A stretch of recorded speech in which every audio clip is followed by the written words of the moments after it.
Hey folks, I'm Holly. And I'm Kristy. And we are Holly and Kristy Unscripted. And today we want to talk about social media influence and how it affects how we see our lives, or how we think we should see our lives, or how other people represent their lives, blah, blah, blah, blah, all that stuff.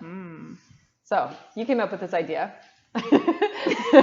What were you thinking originally when you came up with it? Well, like I said before, I run the This Is Me group on Facebook.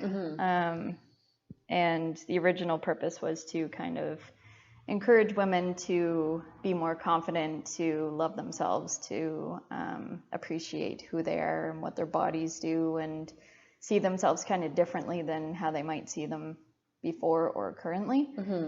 And part of that is just like Instagram. Facebook, not so much, but Instagram is well known for showing the highlight reel of people's lives. And it's very easy to get caught up in the whole mentality that, oh, my life isn't as good as that, or I'm not as good as that, and that person looks amazing in a bikini, and I wish I looked like that, and I don't eat those beautiful foods, and maybe my food should look Instagram pretty, and everything. Like, I don't drive that car, I don't wear those clothes, all of that. Yeah, I don't spend time in those fields of flowers. Right. So it's really easy to feel bad about your life, about yourself, and kind of get put down a little bit because everybody else looks like their lives are so wonderful. And I try to, on my Instagram, post the opposite of that to try to show people that our lives aren't perfect. And I do once in a while get caught up in it too, because I'll try and take a good picture to make it more attractive, so people will actually pay attention to what I'm writing, not so much what the picture's about. Right. And I'll like push stuff out of the way that's on the kitchen table, or clean off the counter so it looks clean, and I'm just like, that's not reality. Yeah. But then I'll see someone post a picture, like someone in particular had posted a picture on Instagram recently, and it was a selfie in their mirror. And there's like toothpaste splatter all over the mirror. And my first thought is, oh my God, clean your mirror before you take a picture. But then you're like, that's not reality. That's funny. Yeah. I was thinking, just as you were saying that, I was thinking a lot of those, I mean, they're not reality anyways, right? Like, you can see people post online now images of someone in their perfect Instagram picture, like the field and the flowers is one that came to mind right away, because there was one that I saw, and it was this girl, and her hair was all pretty and perfect, and she had her sunglasses on. She's laying in this field of flowers, and the sun is just right. And then it shows, so that's her perfect Instagram picture. And then it shows like the panned out picture, and she's really like on her front lawn, and there just happens to be this half decent patch of like pretty. And I think like of course the lighting is enhanced and all that stuff. And she's really just like, nowhere. I know. Rather than this beautiful field. I saw another one too. There was I think it was on Facebook, but it was a picture, it was a video of this girl at this aquarium, and she had someone taking photos for Instagram, and it was her in all these like awe-inspired poses with her hands up and looking all like, you can't see me on the podcast, people, but Kristy can attest that I'm looking very mystical and graceful and beautiful. And then they had an older gentleman pretending to do this, like doing the same thing, and kind of mocking her, and it was hilarious because he's, I mean, it was just, if I had the link, I would tell you what it is right now, but it was funny because it's so, when he was doing it, it's so like ridiculous. It's ridiculous. And when you see the panned out image of somebody doing that, you're like, oh my gosh, that looks so silly. I know. But that little 1-by-1 picture on Instagram always looks so magical. Yeah. There's a YouTuber that I watch. Her name's Sierra Schultze. I think I've heard of her. And she's very much about women empowerment and being in love with your body, because she was diagnosed recently with PCOS. And one of what's that? I don't know what it stands for, but it's I'll look it up while you talk. a uterine Okay. disease Okay. or syndrome. So one of the symptoms of PCOS is weight gain. Polycystic ovary syndrome. So Yes. I guess you have a lot of cysts on your Yes. ovaries is what that would be. Okay, weight gain. Yeah. Is So one of the she symptoms. she just got married a couple years ago, and they're trying to have a child, and it's been a long process, and they're going through, like, I actually admire her because she like started taking prenatal vitamins as soon as they started thinking about having a child, and she was getting the doctor's appointments done and going to the dentist and making sure her dental health was good. Oh, wow. Just all of the things, and it still wasn't happening. Right. So she's like, well, so much what's pressure going on? And so she went to the doctor, they did some testing and realized that she has PCOS, and she has been gaining weight over the years. And that was one of the reasons. And she always says she's trying to love her body for what it is and trying to accept it. And when she did the video about PCOS, like explaining that she has that, she was kind of like, how do I love my body when it's trying to make me worse, kind of thing? Like it's going against everything I'm trying to do. Right. But anyway, I'm getting off track. Yeah. But no.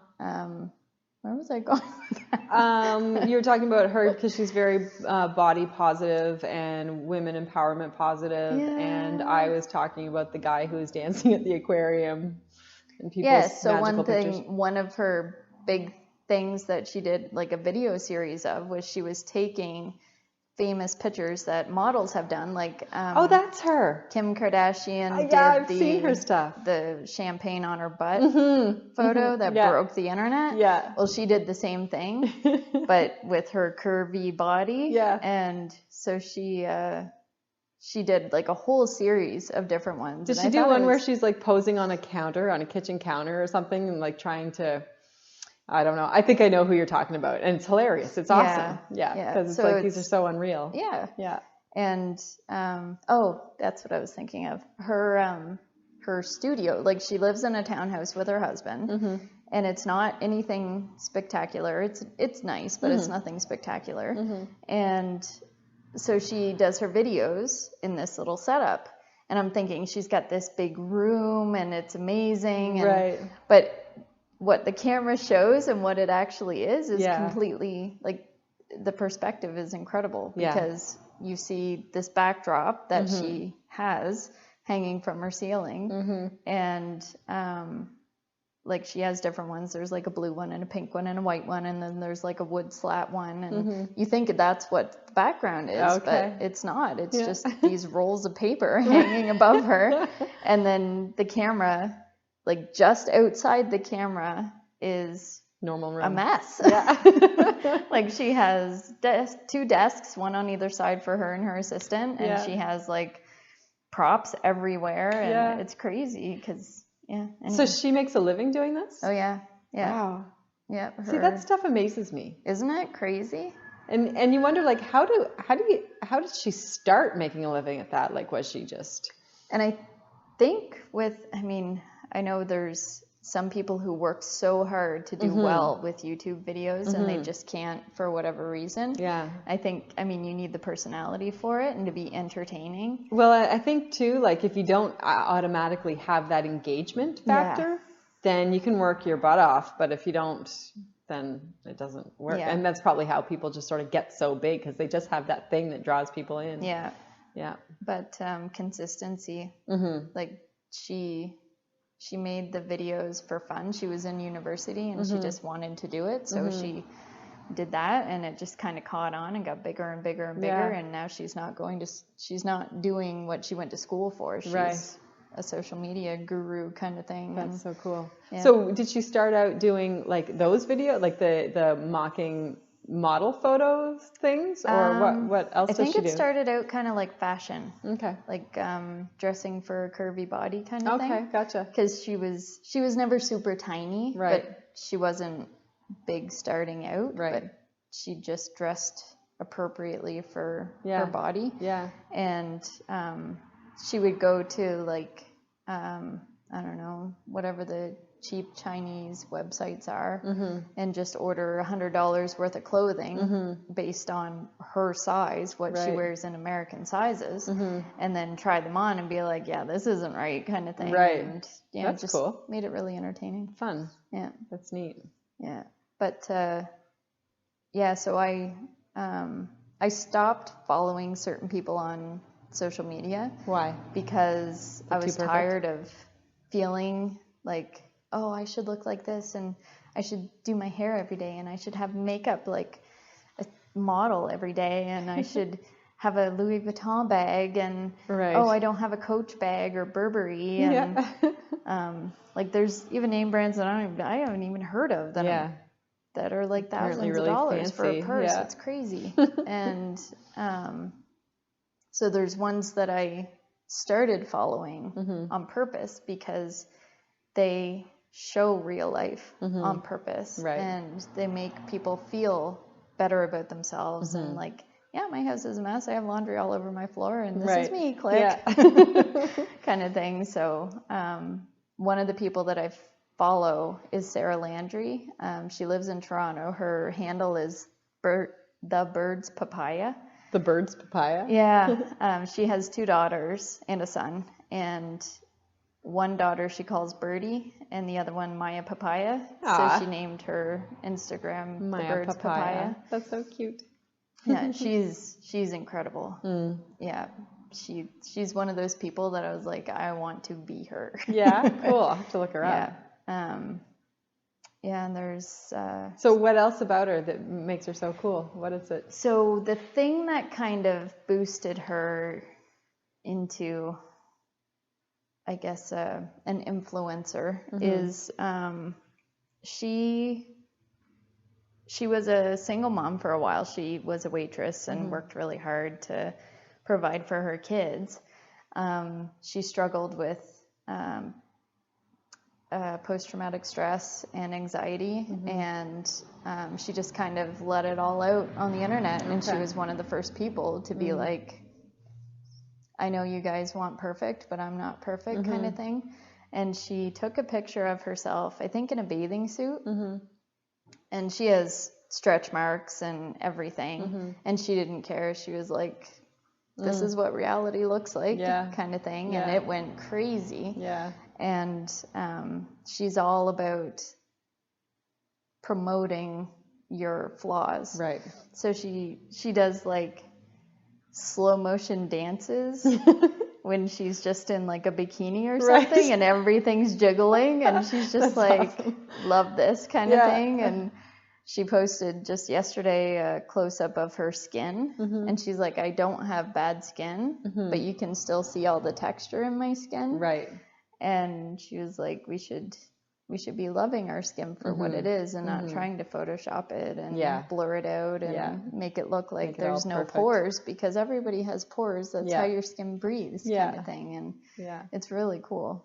It's funny. I don't wear much makeup. Like I do wear makeup just about every day, but not much. And but I was thinking this morning, as I was thinking about this afternoon's conversation, I don't know if I have any pictures on my Facebook page where I'm not wearing makeup. And I mean, even if it's just like a little bit of eyeliner and mascara, I don't think I have a single one on there with me without makeup. No. And it had never occurred to me before. And I mean, maybe I'm wrong, maybe I do, but I don't think I do. And I mean, again, it's not like I wear a lot, but you'd know the difference. You know what I mean? And I don't think I have any on there, which is weird. Funny. The other week when I had pink eye, I wasn't wearing any makeup. And both Alex and Avery said, you haven't been wearing makeup all week? And I'm like, no, and they didn't notice. You tell? And they're like, no, you look exactly the same as you always do. I'm like, it's crazy, because to me, you look like very not different. so much now, because I'm at the point where I'm just like, whatever, I don't care. I only wear makeup because I like to wear makeup, not because it makes me feel prettier, but because I enjoy actually putting it on. But it's just so crazy that like he really didn't care, and he did not he didn't notice. Even notice. Like it made no difference to them whether I was wearing makeup or not. What about the girls? I think they probably noticed. They never said anything Yeah. because, I mean, when I'm getting ready in the morning, they're kind of right Well, there they would have anyway.